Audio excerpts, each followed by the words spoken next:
Well, good morning, everybody. My name is Ron Christie. I'm a senior practitioner fellow here at the Miller Center at the University of Virginia.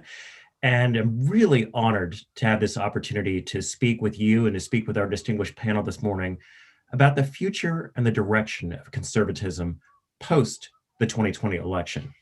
And we are particularly pleased to be joined in a collaborative fashion with our friends at the Reagan Institute out in Simi Valley, California, in my beloved home state of California. And given the events of the last few weeks, if not the last 4 years, I believe this is the perfect opportunity for us to discuss not only what has taken place since the November 3rd election, but also the events which have transpired on January 6th, 2021. What does this mean for the future of conservatism? What does this mean for the future of the grand old party? And before I start, we always thank folks at the end of presentations. So I want to start this panel and this discussion by thanking Cristina Lopez Guatarde Chow from the Miller Center for her hard work, as well as her colleagues from the communication staff who've spent several hours making sure that this program came off without a hitch. And I also want to thank our collaborative partner, Janet Tran from the Ronald Reagan Presidential Foundation and Institute, and for her hard work as well. And of course, you'll hear from her later on in this presentation. You're going to have your panelist bios in front of you, but I would be remiss if I didn't go in alphabetical order to welcome my friend and also my fellow senior practitioner fellow, Mary Kate Carey from the Miller Center. She has been a stalwart part of this conservative revolution for decades. She was a speechwriter for President George H.W. Bush and has continued in her practice for decades working on her own. She spent time working on more than 100 speeches for the former president. You're going to hear a lot from her. And of course, a man who goes without any saying or explanation, the man of Steele, Michael Steele, the former lieutenant governor of the state of Maryland, where I am right now, as well as the former chairman of the Republican National Committee. But we'll get more from them momentarily. I really want to focus on what I said a few moments ago about the importance of January 6th rather than the November 3rd election. Because on that day, a group of criminals invaded our Capitol and tried to lay bare to our sense of democracy. And they did it under the banner of President Trump, largely, and they did it under the banner of trying to disrupt the certification of the Electoral College votes.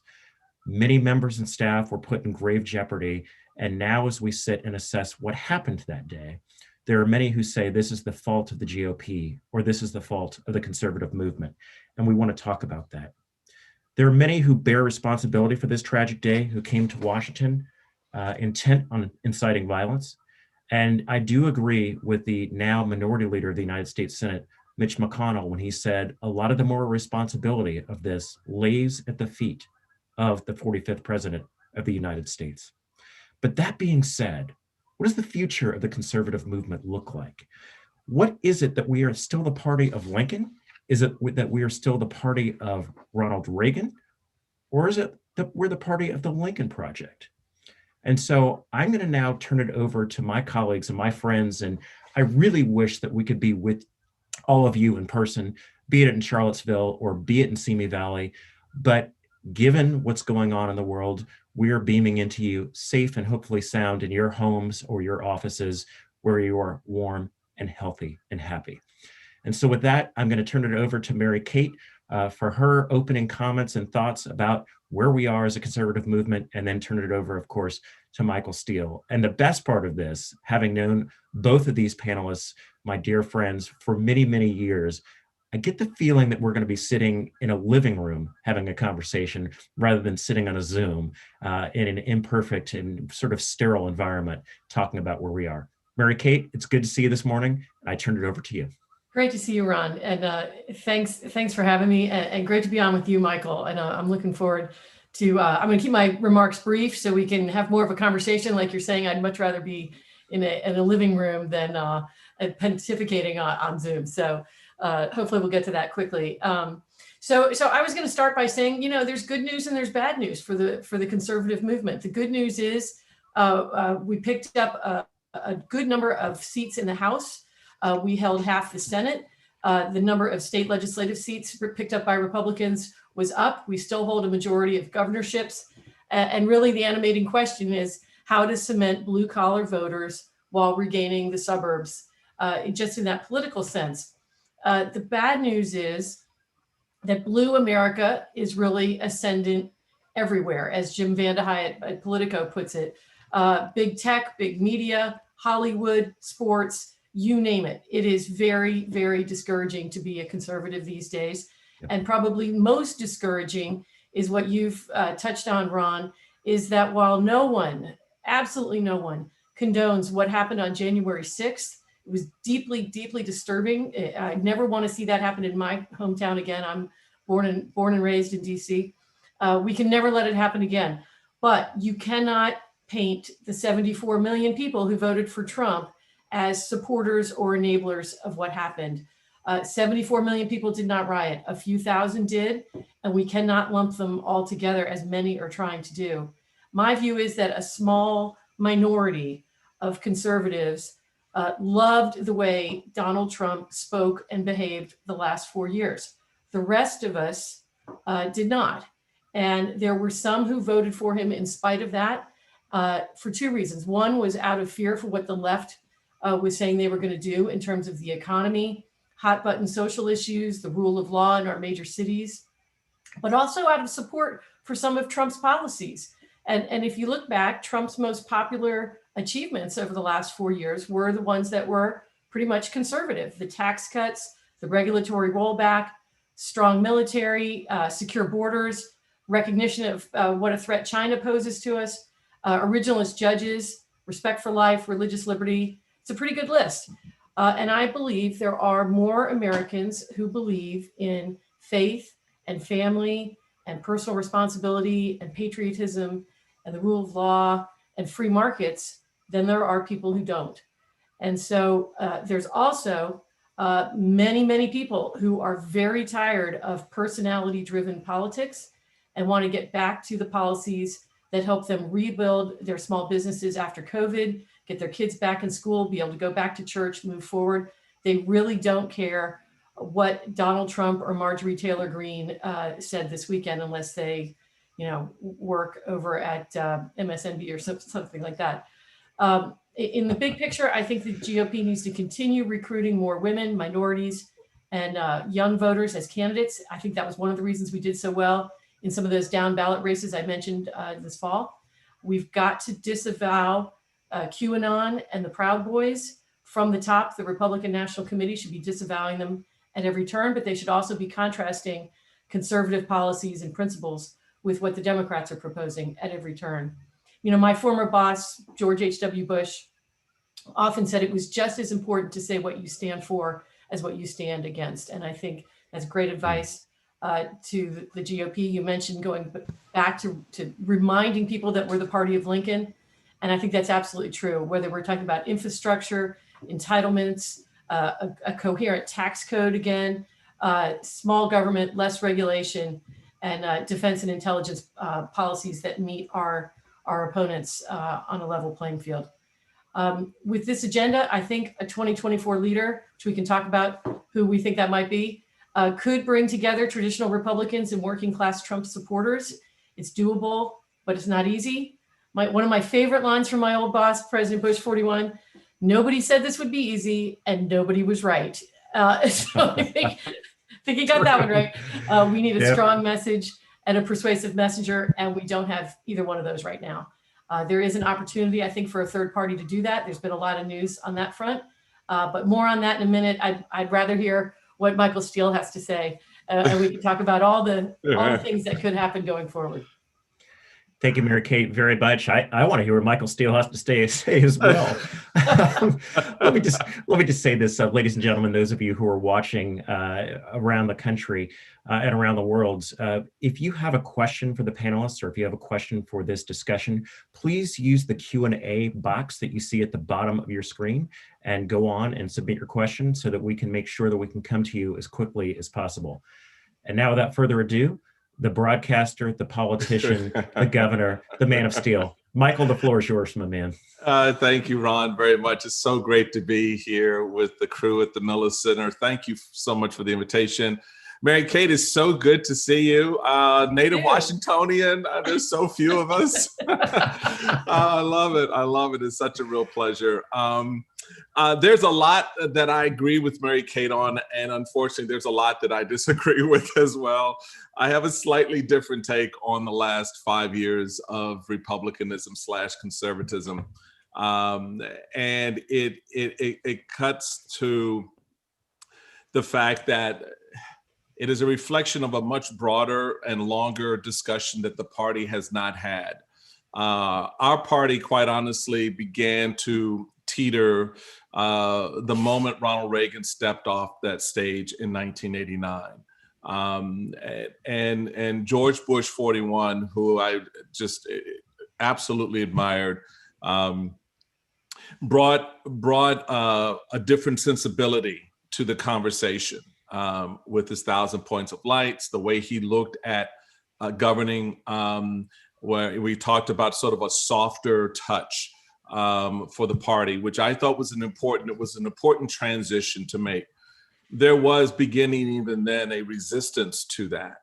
And I think what we have seen built up over a significant number of years is a continual resistance towards a broader and a broadening of the political discussion within the party itself. I define myself from my very beginning when I first joined the party as a Lincoln Republican, even though Ronald Reagan was a very big factor for my joining back in 1976. And a lot of that was tied into this idea of the individual rights and liberties and the freedoms that are granted to us and guaranteed by our Constitution, and how that narrative plays itself out on a day-to-day basis, not just through, public policy, but how we govern ourselves and how we look at these things that I think a lot of us now realize we've taken for granted to some degree. For all of its warts, and there are many, the Trump administration exposed a lot of fault lines and a lot of flaws, both inside and outside of the Republican Party. And I think now the challenge and the question is, how do we begin to grapple with those realities? You have the emergence of a Marjorie Taylor Greene, but the party has not pushed back against that. You had the speaker, the minority leader rather, trying to play Solomon and embrace Liz Cheney at the same time he's embracing QAnon. They don't exist within the same space. I'm sorry, they just don't. You cannot be a governing majority that believes in conspiracy theories. It just doesn't happen. I think we've seen a little bit of that over the last 4 years. The policies that Mary Kate referred to, yeah, there was a lot of that was put in front of the American people. But that's not why we picked up 14 seats in the House in 2020. We picked up those seats because the Democrats, in typical fashion, allowed a narrative around policing to take hold of their argument, and Americans were like, "No, we're not defunding the police." And so I think we need to understand and not look at this antiseptically, but understand, at least in my view, there are some serious discussions that need to take place inside the party about its future. One of the things that I know firsthand is having chaired the party, there's a difference between being a Republican and being a conservative. And we get that confused a lot of times. And in fact, a lot of that's due to the fact that what Reagan did was he was able to sort of bring the two together and mind meld them in a way and hold them together, which again goes back to my first point, that once he was no longer to hold them together, they began to split and splinter and fractionalize. So you had conservatives in a post-Reagan era, which was a lot of the resistance both Bushes ran into, who were not favorites of the Goldwater type conservatives of the day. They resisted that because you had the moral majority, you had all these other little, family values, all these social narratives that were being laid and inlaid in a party's base platform, if you will, that was basically about the economy. We were about economy and national defense. That was the bulwark of what Republicans we're out there fighting for. The individual liberty stuff we left to you to decide. That's sort of our libertarian nature. But all of that kind of got glommed up together. And now we're dealing with the separation. Some want to hold on to it, others want to push it away. Those are some of the battle lines I think that republicanism and conservatism have to reconcile, because you can be a Republican without being conservatives. I think we all know a lot of Republicans who aren't conservatives, and we know a lot of conservatives who aren't Republicans. So we need to reconcile that as step one. Step two, final point.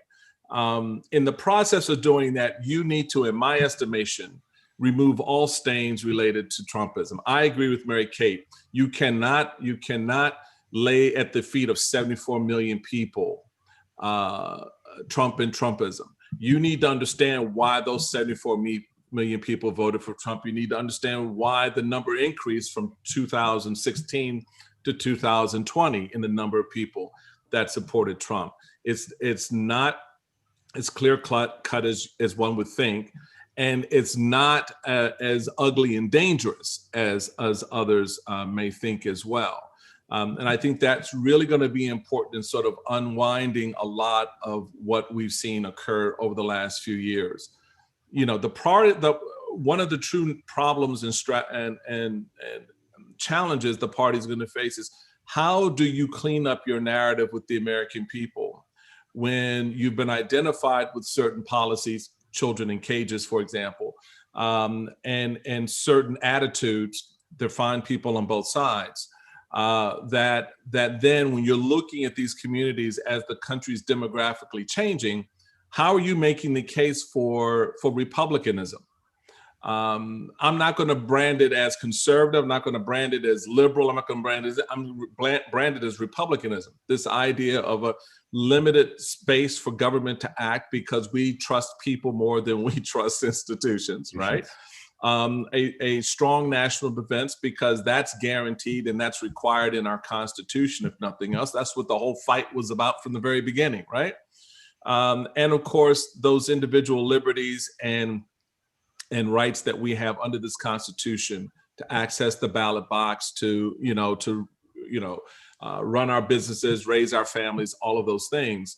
So we've occupied that space, but how we've talked about them has changed, and I think that that's something we're going to have to reconcile with over the next few years as the battle lines and fault lines are revealed and dealt with.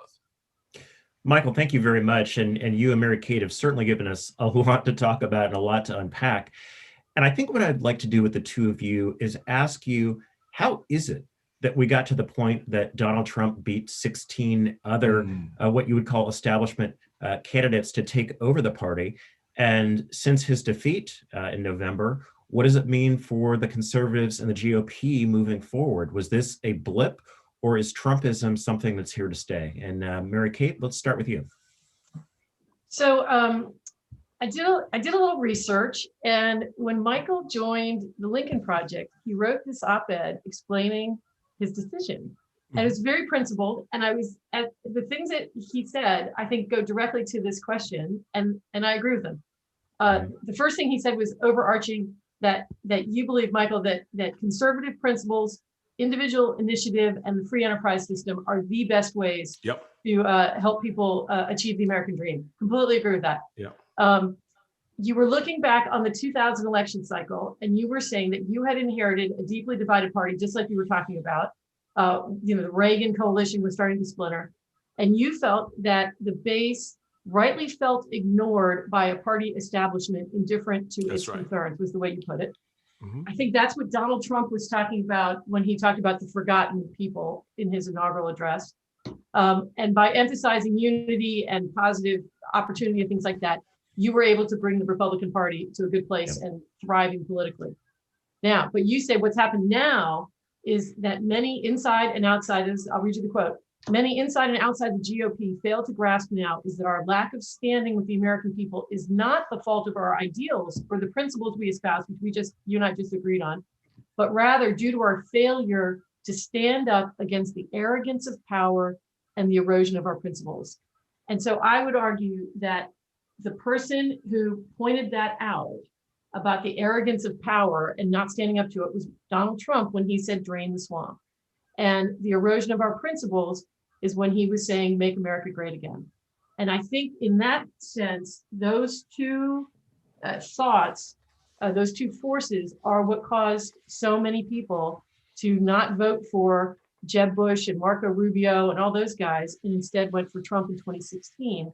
And he pretty much hit the nail on the head when he was talking about make America great again and drain the swamp. And so I think that's my answer. And I assume, Michael, you agree with that, since that struck me as exactly how we got here. And I think you and I agree on that. But see what yeah.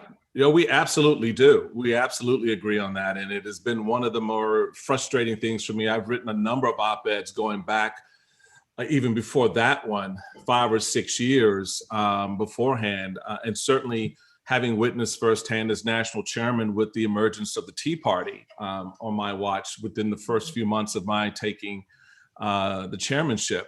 And having sat down and spent a lot of face time with a lot of angry Republicans from around the country on the very idea that the party had walked away from some core values and some core policies that mattered. And to be very frank, I know this because of my own, and I know the consternation I caused a lot of people when I was chairman, because I tried to expose the level of grifting inside the party, where it became a party that was more concerned with consultants and vendors than it was with grassroots. And I know that as a former state chairman, when I'm told, oh, well, you got to use our vendor. I'm like, dude, I'm here in Maryland with all these capable people who know the state. Why would I bring in people from outside? So there was this growing disconnect that played an enormously important role. Not just in the emergence of the Tea Party on the right, but what you see and will continue to see on the left. Bernie Sanders doesn't happen in a vacuum. He happens for a reason. There was in the 2016 cycle someone known as the Bernie Sanders Donald Trump voter. Yep. That voter is still out there in many respects. Where I disagree is I would not ascribe any of what you just said to Donald Trump, because having worked with Donald Trump, even before his role as president, going back to 2012, 2013, that's not his orientation.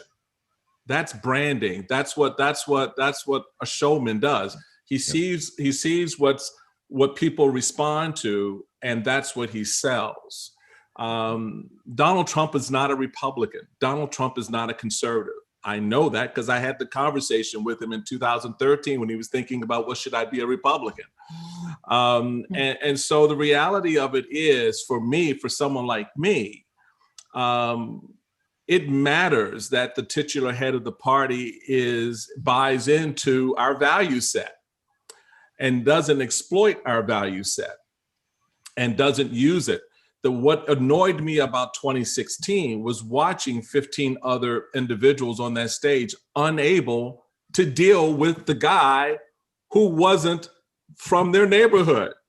So Michael, he wasn't a conservative. If he wasn't a conservative and he wasn't a member of the GOP, then what was he and what is he? And there are 74 million, almost 75 million people who voted for him. So what is he?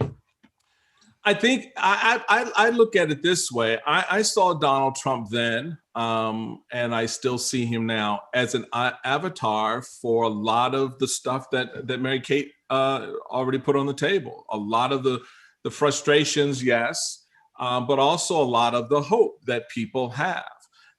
And the one thing that I dug into when I go back and look at 2015, 2016, and I always cite it, was a focus group that I was privy to that took place in the great state of New Hampshire. And in that focus group, they were asked, so what do you like about Donald Trump? And this white single mother of 2 children said, he's just like me. Folks, you need to understand why a white female with 2 children would look at someone from New Hampshire, would look at someone like Donald Trump and go, he's just like me. And you have to peel that back and understand that she then, as we saw again in 2020, is representative of a large number of Americans who feel that for good, bad, or indifferent, Donald Trump represents something for them that they want to push back against. They want to push back against the system that they feel has stripped their dreams and that has not been truthful and honest with them. And that is true with our politics across the board. And so if this guy's going to stand up and say, I'm going to fight for you, and he's going to push back on little Marco and Lion Ted, all right, I'm down with that. So let me circle back on that, Michael, and I'm going to start with you, Mary Kate, on this question. To my original question, are we a GOP? Are we a united grand old party? Or are we at risk of splintering into two? I mean, I was reading in the Wall Street Journal that it looks like there's the signs of a GOP civil war. So my question is, one, do you think that we're on the brink of a GOP civil war? And two, do you think that we remain intact as one party, or do we splinter off? Well, if I had a nickel for every time they say GOP civil war for the last 25 years, the other one is brokered convention. They every 4 years, let's talk about the brokered convention. So they never seem to talk about the Democratic Civil War, which that could be another whole webinar we could talk about. But the thing that I would say is in the last 24 hours, last night, Gallup released a poll that I don't know if you guys saw. It is absolutely fascinating. And basically the survey found, once again, good news and bad news. The bad news was that Americans' favorable opinion of the Republican Party is only at 37%. I am shocked. I'm sure you are too, Michael, at that. But the most interesting thing is 50% of U.S. adults that were polled identify now as independents, which is the highest Gallup has ever measured in a single poll. So that to me is telling you volumes. I mean, anecdotally, I know so many Republicans who have just since January 6th said, I'm going independent. And they still believe in Republican conservative values, but they're disgusted with what they're seeing. 62% in the Gallup poll say that a third political party is needed in the United States, up 5 points from September, highest in Gallup's history. And Republicans are just as likely to say we need a third party as independents. Apparently independents have always said we need a third party, but now Republicans are matching that. And also the highest Gallup has ever recorded. So what's interesting to me is the number of people in that poll, and Gallup doesn't separate it out. Just as many Republicans think that Trump should remain the head of the Republican Party as think we need a third party. So I can't imagine that those are all the same people. Certainly there's the people who want Trump to stay, and there's the people who say, I'm going over here. So I don't know what you call that, if you call that the Republican Party splitting in two, but certainly people are trying to keep their options open by saying, I'm just going to be an independent now, and I'll decide. It's not clear to me that they're going to become Democrats. I agree with that. The Republicans to get them back. Now, you're absolutely on point there, Mary Kate. Again, I think it reinforces both our arguments about, and I always get pushback on this, but at the end of the day, this is still a center-right country in my view. And that a lot of Americans generally like the fundamentals when Republicans are actually on point about the fundamentals. What you have now, I think, is a break in a way. What Trump did, and again, the one thing I've learned from working with him in the past, and it's something that still amazes me that people miss it. He will always tell you what he's going to do, largely because he doesn't think you can stop him. And that's part of the whole ego thing. But he told us, I'm going to deconstruct the administrative state. I'm going to come in and blow things up. I'm going to come in and change the way you think you do things.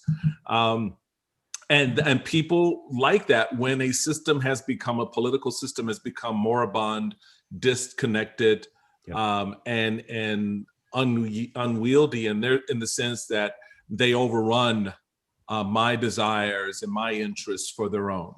And so with that as a backdrop, it doesn't surprise me that you see these kind of numbers with respect to the Republicans who are still hanging with Trump, because their thinking is, having spoken with a number of them or argued with them in some cases, has been, if nothing else, he'll force the system to reconcile itself. If nothing else, he'll force us to have the conversation that everybody's avoided and ignored for 25, 30 years. I don't know if that's going to happen. I think it needs to, but I don't know if it will in time, largely because what the party's facing going into 2022 is it can't afford to have 130,000 people leave the party every couple of weeks. I mean, while on a national level, you sit there and go, well, that's not a lot. At a county level, that's a big deal, because that's where elections are won. Yeah. They're won at the county level. So if your local elections office, and sees, 2,000, 3,000 people shift their vote from one party to the next, that's a big deal. And when you're looking at states like Pennsylvania, which are now going to have competitive U.S. Senate races, you're looking at Georgia, which is going to have a competitive U.S. Senate race with Warnock on the ballot again, possibly Stacey Abrams at the top of the ticket for governor. In those critical states, as we just saw laid out in the last election, you can't afford to lose Republicans in a state like Pennsylvania. You can't afford to lose Republicans in a state like Georgia, which has now shown its propensity, not propensity, wrong word, its opportunity to turn blue. We've seen this movie before, folks. It's called Virginia. It's called North Carolina. It's called Florida. It's called a lot of other places where we once had a stronger hold, but because of demographic shifts, bad messaging, bad candidates, the party's lost ground. And that's the reality it's now facing. And this poll, to Mary Kate's point, really points that up, and is something the party's got to get in front of. Okay, and may I point out, I don't think they meant independent voters, lowercase I. Yes. Not capital I independent party, as in Bernie Sanders independent party. Right. I think they're talking about unaffiliated voters who, like I said, I think are still hopefully low-hanging fruit for conservatives to still get people elected. It doesn't mean they're never going to vote Republican again. It just means they're not happy with what they're seeing right now. Right. And if we can get back to this place where we talk about the policies and the values that we hold and the ideals that we stand for, I think those people will come right back. But we need Mary Kate to be writing those speeches out there. Quite honestly, there you go. Exactly. No, seriously, no, I'm serious. I'm serious, because when you go back and you look at the narrative, and we know the difficulties that Mary Kate and the Bush administration faced at that time, and the challenges. There were strong narratives, and we can say yes, but for no new taxes, right? We got that. But I'm thinking overall, overarching, those narratives were very, very important. And President Bush 41 understood that, because he understood he was not necessarily palatable to a lot of the emerging conservatives on the far, far right that were emerging on the far, far right of the party, but found a way to connect all those pieces and to hold those ties together. And I think that's going to be an important part of this conversation for the GOP in the next debate. All right, my friends, we're at the bottom of the hour, and I want to open it up to the Q&A box. We've got, over 30 questions, and one of the things that can ever get, exactly, quick answers, 20-second answers each. Lightning round. One of the things. See, but isn't this much better than us when we go on cable television? I mean, it's so much more polite, oh, God, right? Yeah. We can actually have a conversation. This is our idea of a good time. Exactly. But looking back to something that Mary Kate, that you said, Michael and I are both two people of color. You're a woman, and you look at the conversation, Michael, as you've pointed out, that we've ignored in the last 25 years or so, which is, in order for us to succeed as a party, it's about addition rather than subtraction. Right. And there are a lot of people who say, well, look at what Trump said about Charlottesville, or is the GOP racist, and the GOP wants to put people in cages and whatnot. How do we confront charges of racism or being misogynistic when, as the three of us know, that the party of Lincoln has done so much to open the door to be inclusive? How do we change that narrative? Mary Kate, first. Well, I'm a Catholic. And I believe there is a battle for every soul. And I feel the same way in politics. I do not ascribe to this sort of identity politics that if you look one way or come from someplace or whatever, that you should be taken for granted or that you should assume that you're going to have to vote a certain way. So I've always been a big fan of making the case to each and every voter of why the policies that we believe in are the best to move our country forward and to help people achieve the American dream. You know, one of the most fascinating exercises I had as a speechwriter, I was writing a speech for President Bush and I said something about the American dream in it.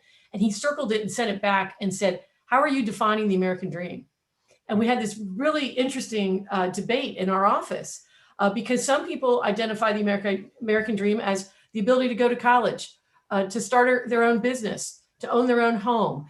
And so if you narrow it to any one of those, that's not what necessarily everybody else thinks. So we finally decided on that your children will have it better than you will, that the next generation will succeed more than you will. And that encompasses a whole lot of things to a whole lot of people. And that's where I think, that, like, I don't buy into that all Republicans are racist, misogynists, all this kind of stuff. I think there are individual people who make bad decisions and we need to disavow that. But there's a battle for every soul, and we need to go to each person, each voter, and make the case. So that's the way I've been operating. I don't know, Michael, how do you respond to something like that? I come at the same, pretty much the same way, Mary Kate. Like you, I'm a Catholic, so that Catholic sensibility, particularly as a former Augustinian seminarian. No kidding. Wow, I didn't know that. Yeah, that weighs very heavily in a lot of my thinking and how I process this. And in fact, it's what you described. I was listening to you. I say, "Oh, she sounded like I did when I was a young county chairman." You know, going after every vote. You know, in a county where there were 800,000 people here in Prince George's County, and only 58,000 of them were Republicans, registered Republicans. When I was a young county chairman.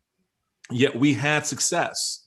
We beat back the Democrats, if you will, on a number of big initiatives, along with, taxes and things like that. I actually, as a county chairman, got term limits imposed on the Democrats here in the county by making the case to the voters.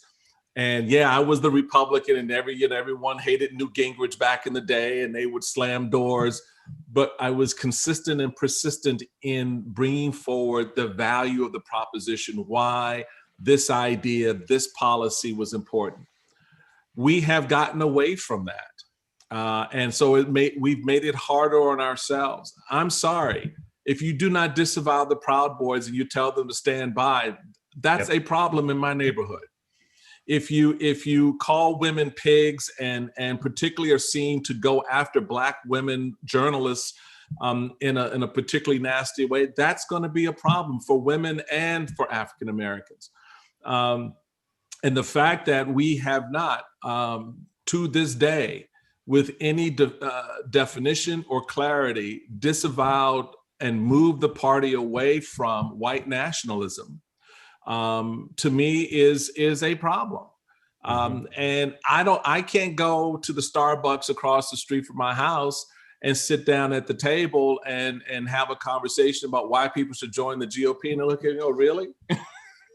Really? How does that work?" We need to understand how people see and hear us. And I agree that there's not, it's just, it's lazy to sit there where all Republicans are fill in the blank. All right, that's just lazy and stupid. All right, we know that. And I'm not going to play that game. But when someone comes to me and have a legitimate case and point to make about what they have perceived from the members of my party and how they speak about and treat something as important as Black Lives Matter, and want to treat those who engage in Black Lives Matter as if they're terrorists, and sort of disregard the underlying arguments for respecting the lives of African American young men in particular. I've had that conversation with my young boys when they were 17, and guess what? My oldest is in his 30s, and I'm still having that conversation with a 30-year-old man. that he's got to be careful how he goes out and engages in the broader community, because his encounters with certain white folks could lead to his death. And if white folks aren't ready to have that conversation inside my party, then you're going to have a problem getting my son's vote. And you're going to have a problem getting his son's vote. All right. This is not Fox News Sunday. This is Miller Center Tuesday. We have about 63 questions. Thank you for your answer, Michael. Very heartfelt. We have 63 questions. We've got about 17 minutes left before we turn it over to our colleague from the Reagan Institute. So I'm going to take my moderator's prerogative and start to aggregate, and I'm going to ask you both to hold the 30 seconds or less. And I'm going to start with Caroline Walters' question. When she says, when she looks at how do the current Republican congressional members recover from Trumpism? And I look at that, and I look at Kevin McCarthy, and I look at McConnell, and they've looked like they've been twisted into a pretzel ever since the election. How do those folks do it? Can they recover from Trumpism? Mary Kate. I'm going to say the model would be the Utah GOP, which in the last few days put out a statement saying we understand Mitt Romney voted for impeachment and Mike Lee did not. And we respect both people. It was a vote of conscience on both parts. And they tried to bridge the gap, but it's going to be harder and harder for that to happen. And I think I'm more along the lines of Mitch McConnell and Liz Cheney, but not everybody is. And that goes to this earlier conversation about where do we go next with potential of a third party or people becoming independents. But that is the $64,000 question. How do these guys in Congress do both? I think real quick, the way they do it is they give Liz Cheney the platform and get behind her. She has shown herself to be the leader in this moment in pushing back against the narratives, all the narratives. And so I think the more the men get behind her and just be quiet, the better. Yes, totally agree. Bill Gray asks us, how do Republicans deal with the whole notion of social inequality? Michael. Again, you got to be honest with the fact and acknowledge it's there and not sort of put it off into some, sort of made up category. You have to understand what's going on in neighborhoods and communities that you don't live in. That's how you can become an effective governing majority, when your policies are reflective of the concerns in my neighborhood as well as your neighborhood. And we have stopped doing that.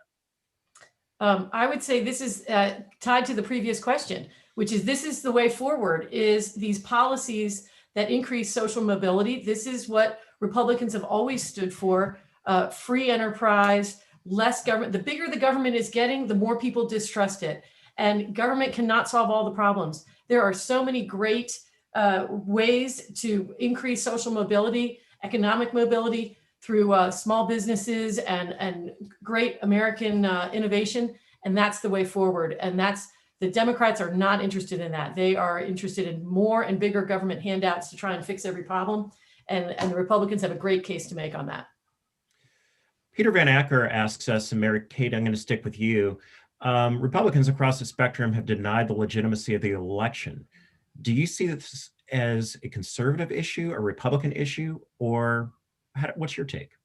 I just think it's a common sense issue that there were going to be problems in a pandemic with all this voting. And, my mail is running 2 weeks late right now at my house. Like, it's still a problem. So I think there'd be a great amount of support on both sides of the aisle for some sort of model election code. We realize that the federal government can't dictate how elections are going to be held in all the states, but certainly there could be some great research done on what worked and what didn't work. And come up with some sort of model recommendations for all the states, because there's going to be a problem going forward, I think, and because so many things went haywire this time. And let's everybody get on this and fix it, because it's a concern for both parties. Michael? Yeah, I serve as chairman of the U.S. Vote Foundation, the U.S. Overseas Vote Foundation. I've worked with a cross-section of organizations over this past election cycle, both from the left and the right. In the election space, and Mary Kate is exactly right. We do need to establish some new models for the states to rely on, so that they can reinstitute trust in the system. Just so we're clear, Republicans have been voting by mail by the way, for well over 50 years. In fact, the great success that we had in 2010 was because I had an absolute ground game for vote by mail to turn out my voters.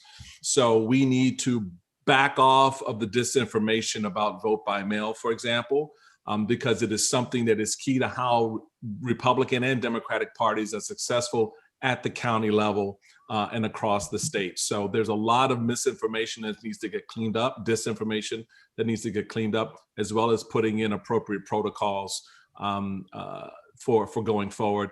And whatever administration in the future, don't muck around with the U.S. postal system. No. Michael, I'm going to stick with you on this one. Just Direct writes, and he said, I'm tired of hearing about rights and liberties.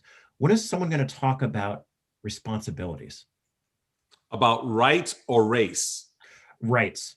So I'm tired of hearing about rights and liberties. When is someone going to stand up and talk about responsibilities? And I suspect that means responsibility as a member of the GOP.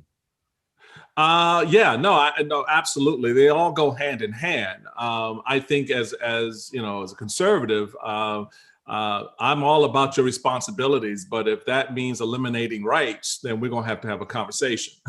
You know, so yeah, that's right. You know, I'm all about your personal responsibility, but you know, I'm not about, you know, dialing back on the rights that are guaranteed under the Constitution. So we have to recognize that they go together. We can't disaggregate them. Those rights and those responsibilities go together. And I think the more we talk about it in that context, the more people will exercise both, I think, with better. Yeah, I completely agree with that. And but I'd also say too that a great way to do that, I mean, this is sort of the speechwriter in me, is the number of stories that have come forward during COVID of people who have taken responsibility, helped their neighbors, got things off the ground. They're not sitting around waiting for the government to fix everything for them. And those are some of the stories that I think are so inspiring and so demonstrative of what we're talking about here. And there's many of them, and hopefully we'll hear more and more of them in the future as we go forward, because there's a lot of talk about rights in terms of grievances and someone's rights being violated, but it's much more uplifting to hear about people who rose to the occasion and took responsibility and made the world a better place. So hopefully there's more of that coming. And Michael, I think this is another one coming from you, my friend. We have Stephen Wallach here saying, for someone who's never been involved with his local Republican committee, what can I try to do to elect more Lincoln-type conservatives rather than Trump zealots? And obviously, for those of you who might not know, Michael has run the Republican Party both at the county level, the state level, and the national level. So, Michael, I'm gonna let you deal with this one, my friend. Well, no, you know, that's a very good question, and I think it again goes back to the overarching battle that Mary Kate and I have been talking about. Is that at the grassroots level, you're having this tension between that sort of Lincoln conservatism and sort of Trumpism. And that's just a battle is going to be, has to be waged. It just has to be waged. You cannot set it on the shelf and ignore it. So that's understanding that as a backdrop. I think as someone who's looking to be involved or trying to figure out how they can help or encouraging others to be involved, that's what it's going to take. Bring that passion and those ideals to the conversation. You know why you're a Republican. Remember, I'd say this all the time. Remember what drew you in the first place. Yep. Those things should still matter to you. And if they don't, then you've got to self-evaluate whether or not this is the proper place for you or somewhere else. But that's a part of the growth that has to occur. And it's hard. It's going to be hard. You have, as Mary Kate just pointed out, in Utah, between the Mike Lees and the Mitt Romneys, you have these two very different approaches and views about the same thing. The thread between them is still true. They're both very conservative men on the policies and the positions. But when it comes to Trump and Trumpism versus, I'll say Lincoln Republicanism, that's where the line is drawn, and you've got to decide which side you're on. Mary Kate, this one's for you. It says, Mary Kate, this is from Julie Deadway. Mary Kate talks about persuasive messengers, and I'd like to hear from her the names of some of the people that she sees as being on the horizon of being that sort of a persuasive messenger. Yeah, I'd love to hear Michael's take on that too. But so the two that I point to a lot, who seem to have been removed from all this Sturm and Drang, as you were saying, to some degree, is I think Nikki Haley's got some potential. I think Tim Scott would be terrific. I think that as we were talking about all these down ballot people, the Republicans have a pretty good pipeline across the country of potential candidates because of all these down ballot races that they've gotten. And so I think there'll be people who emerge. The Edelman Trust Survey came out recently, and the most trusted group of people, as opposed to say used car salesmen and members of Congress, are CEOs. And I think there's going to be a lot of CEOs who look in the mirror and may or may not like what Trump did, but say, well, if that guy can do it, why can't I? And the only one who's done that before is sort of Bloomberg or Howard Schultz. But here's my shameless plug: is my friend Glenn Youngkin is throwing his hat in the ring for governor of Virginia. Great conservative CEO type, no political experience. I think we're going to see more and more people like that. I think he'd be a great governor, and who knows, maybe he'll be our 2020 standard bearer. You never know. So real quick on that, I think Virginia is going to be an interesting state to watch. And I think a Republican governor could potentially emerge there in the state of Virginia in this cycle. There will be a lot to take away from that. I think in terms of those voices, I go back. I think right now there are two that stand out for me: Liz Cheney and Adam Kinzinger. I think that again, drawing that line between Lincoln Republicanism and Trumpism. I'm standing with Lincoln Republicanism, and I'm looking for the men and women who have the conscience and bravery of heart, who are prepared to sacrifice their seat, right? They're prepared to sacrifice their seat for those ideas, those values, those principles, and stand up against what I think is a destructive noise. And we'll see. That for me is the battle line. And I think those two right now exhibit the willingness to sacrifice more than others. You know, Michael, I have to say, I agree with you 100%. I've been friends with Liz Cheney for over 20 years, and everyone says, oh, well, she's not conservative. You're not going to find a more conservative member of the House than Liz Cheney, right? And I sit here and think, the person who I've known for the last 21 years stood up and did what she felt was right. Yep. And I'm tired of people, as conservative as the three of us are, for saying, oh, well, she's a sellout, or anybody who voted for impeachment should be voted out of office. That's what 700,000 people do in a congressional district or an entire state, to put them there to trust their representative. And I think that she and the 9 others who voted their conscience. Can I just say real quick on that? This is very important. Please, folks, do not get all caught up in the hype with these crazy censures by state parties. They mean nothing.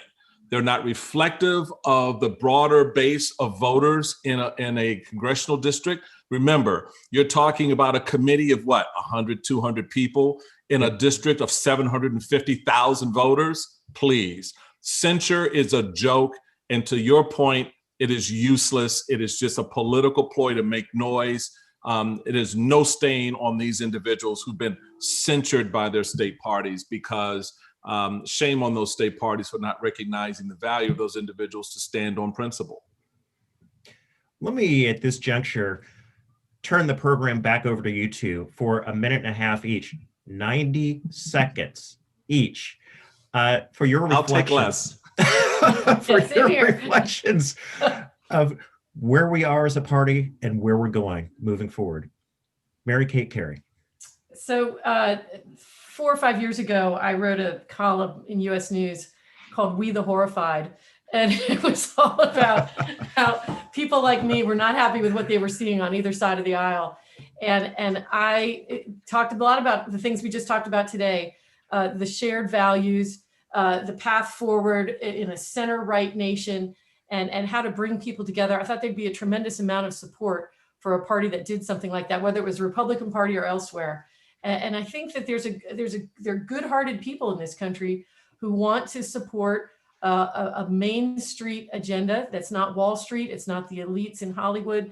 It is the kind of families, faith, small businesses, the things we need to move forward in our lives after this pandemic. And so that's my hope for for the conservative movement going forward is that we have, as I said earlier, a persuasive message and a persuasive messenger to bring that message and try and convince every single voter, because I believe there is a battle for every soul, and let's see if we can move forward that way. And I don't think that's divisive, and I think that's what a lot of people are looking for right now in politics. So that's my hope. Thank you, Mayor Kate.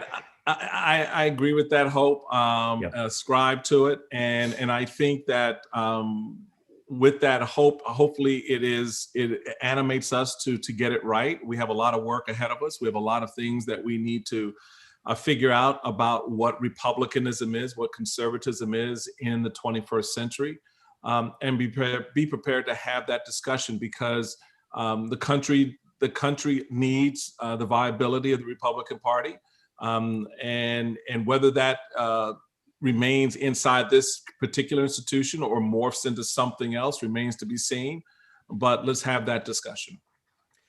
Well, on behalf of Mayor Kate Carey and Michael Steele and the Miller Center at the University of Virginia, I want to thank the hundreds of you who joined in and had to take a moment to be a part of this wonderful conversation. And now to close out the event, I want to go to Janet Tran from the Reagan Institute. Janet serves as the director of the Center for Civics, Education, and Opportunity for the Ronald Reagan Presidential Foundation and Institute. And I'm happy to turn the podium over to her as she joined the foundation in 2010 to answer President Reagan's call for informed patriotism. Janet, over to you. Thank you, Ron Christie. Thank you, Michael Steele, and thank you, Mary Kate Carey. And thank you to all of you who tuned in today. I hope you enjoyed the conversation as much as I did. Certainly, the future and the health of the grand old party, the party of Lincoln, the party of our institute's namesake, President Ronald Reagan, it will have ripple effects and ramifications for many years for our American experiment and our beloved democracy. So I want to extend my gratitude to the Miller Center, a true gold standard of presidential scholarship, and to Bill Antholis and his team, especially to Dr. Christina Chow, who gathered this enlightening ensemble. And Ron, Michael, and Mary, you tackled some truly tough introspection here, looking not just at the narrative that is broken or optics, but on actual principles and rights and responsibilities. So thank you again. If you enjoyed this conversation, the Ronald Reagan Presidential Foundation and Institute is striving to start a new dialogue with a new speaker series focused on the future of conservatism, titled A Time for Choosing, referencing, of course, the 1964 speech that launched President Reagan's political career. And our hope is to serve as a venue for leading voices within the conservative movement to make their case for their vision for the future of the GOP. So join us on Thursday to hear from Senator Tom Cotton, or next week with Representative Liz Cheney when she lends her voice to the stage. And please visit the reaganinstitute.org to learn more. Conversations like today remind us that democracy is not only about those contrasting ideas and political divides, but about the imperative that we as Americans center on what is right for our country. In A Time for Choosing, President Reagan actually framed it not as more left or more right, but really as a choice between up or down.